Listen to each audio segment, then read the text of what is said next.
Idol, ikaw po ba ay gumagamit ng magic sarap? Ano nga ba ang magic sa sarap? Masarap na may magic. Gandang buhay mga idol, gumagamit ka nga ba nito? Lalong-lalo na sa pang-araw-araw mo na niluluto. Ano nga ba ang nilalaman ng magic sarap? Safe nga ba ito? Aprobado nga ba ito? At ano nga ba ang maaari pong mangyari kapag ikaw ay gumagamit po nito? Magandang buhay mga idol, panoorin mo ang video na to, tapusin mo at huwag mong kalimutang i-share mga idol para po makatulong.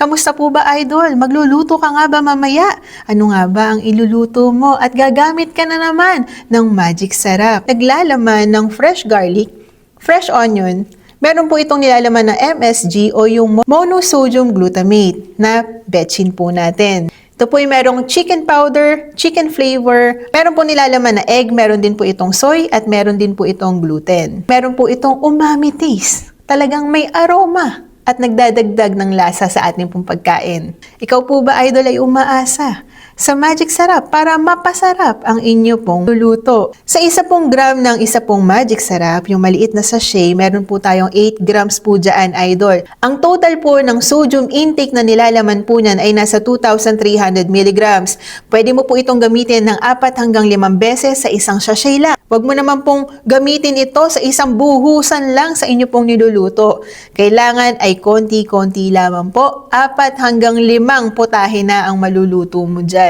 Dahil ang ating pong requirement na sodium intake sa isang araw ay nasa 2,000 hanggang 2,300 milligrams per day. Alam niyo po ba idol, nakakaranas ka po ba ng mga sintomas na para bang after mo pong kumain ng MSG, ikaw po'y biglang nahihilo, ikaw po'y biglang nagkakaroon ng sakit sa ulo?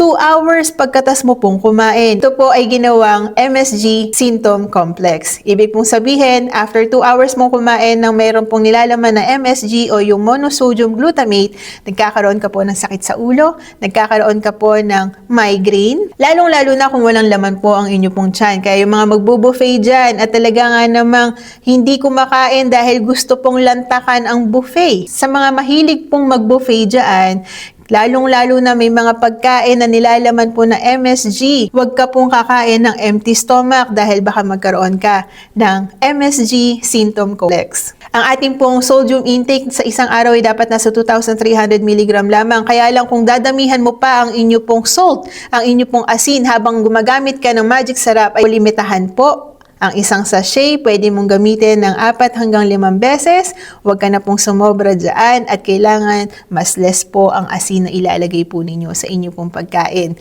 Yun lamang po idol, please don't forget to like, share, and follow me for more videos. Magandang buhay mga idol.